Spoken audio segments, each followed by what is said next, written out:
warahmatullahi wabarakatuh. Innal hamdalillah nahmaduhu wa nasta'inuhu wa nastaghfiruh wa na'udzu billahi min shururi anfusina wa min sayyiati a'malina may yahdihillahu fala mudilla lahu wa may yudlil fala hadiya lahu. Asyhadu an la ilaha illallah wahdahu la syarika lah wa asyhadu anna Muhammadan 'abduhu wa rasuluhu amma ba'd. Anak-anakku yang kami hormati dan kami sayangi, siswa-siswi NIL Iman Kota Magelang dimanapun berada. Anak-anakku, insya Allah hari ini masih puasa ya. Hari berapa?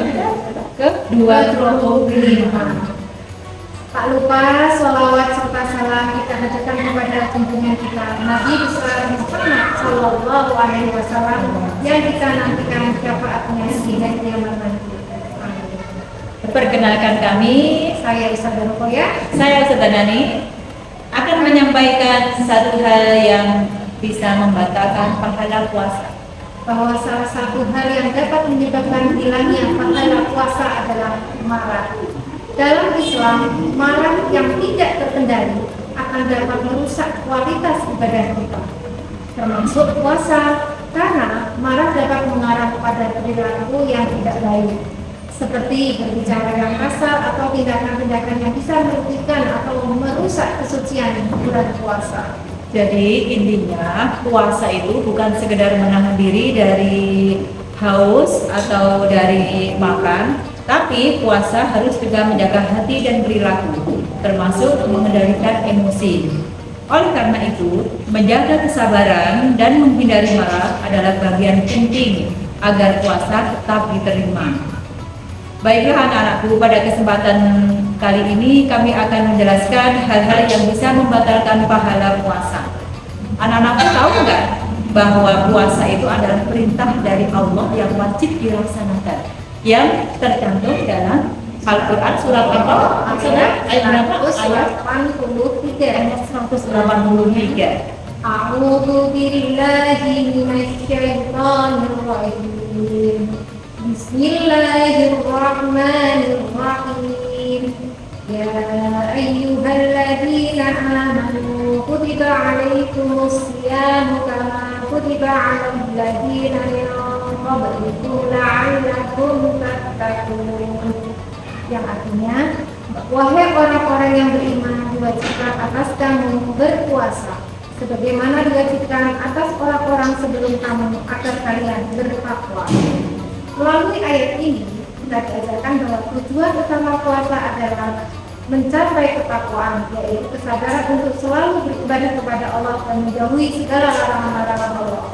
Oleh karena itu, setiap tindakan yang dapat merusak niat suci puasa kita harus kita hindari. Karena marah adalah salah satu emosi yang bisa merusak ketenangan hati. Ketika seseorang marah, banyak hal yang bisa terjadi, termasuk mengucapkan kata-kata yang kasar, bertindak agresif, atau melakukan perbuatan yang tidak sesuai dengan ajaran Islam. Dalam konteks puasa, marah bisa membatalkan pahala puasa karena bisa membawa kita pada perbuatan yang tidak terjaga dan bisa merusak kualitas ibadah puasa.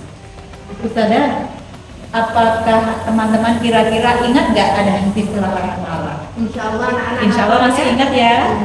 Oke. Rasulullah Shallallahu Alaihi Wasallam bersabda, la taghdab wa la tarjannah. Artinya, janganlah kalian suka marah, maka bagimu surga. Hadis riwayat Tabrani. Jika seseorang di antara kalian berpuasa, maka hendaklah ia menjaga dirinya dari perkataan kotor atau perbuatan buruk. Jika ada yang memarahinya atau mengajaknya berkelahi, katakanlah, aku sedang berpuasa. hadis ini mengajarkan kita bahwa ketika seseorang marah atau berusaha mengganggu kita, kita tidak harus mampu mengendalikan diri dan mengingat bahwa kita sedang berpuasa. Jika kita terjebak dalam kemarahan, kita tidak hanya merusak hubungan dengan sesama, tetapi juga bisa kehilangan pahala puasa kita. Marah yang tidak terkontrol bisa mengarah pada ucapan atau tindakan yang tidak baik yang bertentangan dengan tujuan puasa itu sendiri. Anak-anak mau tahu nggak bagaimana cara mengendalikan marah dalam puasa? Bagaimana cara menghilangkannya? Ada berapa cara, Ustazah? Ada 4 cara. Disimak ya. Yang pertama adalah mengingat tujuan puasa. Setiap kali kita merasa marah, kita harus mengingat bahwa tujuan puasa adalah kesempatan untuk mendekatkan diri kepada Allah atau mengendalikan hawa nafsu, bisa menjadi pengingat kuat untuk tambah kuat dan sabar. Yang kedua adalah dengan berwudu.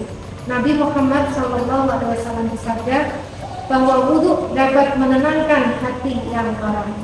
Yang ketiga adalah mengalihkan perhatian, Ustazah. Jika marah datang, sebaiknya kita segera mengalihkan perhatian kita seperti zikir, membaca Al-Quran, atau melakukan aktivitas positif yang menenangkan hati. Misalkan apa, Ustazah?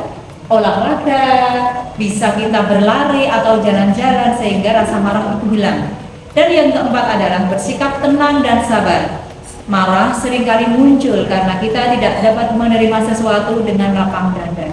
Dengan bersikap sabar dan mengingat bahwa segala sesuatu yang terjadi adalah atas kehendak Allah, atas takdir Allah, maka kita bisa lebih mudah mengendalikan emosi. Maka dari yang kami sampaikan bahwa bisa ditarik kesimpulan. Apa kesimpulannya, Ustazah Ruqayyah? Ini kesimpulannya adalah puasa itu tidak hanya sekedar menahan lapar dan dahaga, tetapi juga menjaga perilaku hati dan pikiran kita yang tidak terkendali untuk dapat agar mendapatkan pahala puasa. Oke, anak-anak semuanya tetap semangat menjalankan ibadah puasa. Semoga kita semua senantiasa diberikan kekuatan dan kesabaran dalam menjalankan ibadah puasa dimulai dari hari pertama hingga akhir Ramadan nanti. Sekian yang dapat kami sampaikan. Mohon maaf atas segala kekurangan kami akhiri. Wassalamualaikum warahmatullahi wabarakatuh.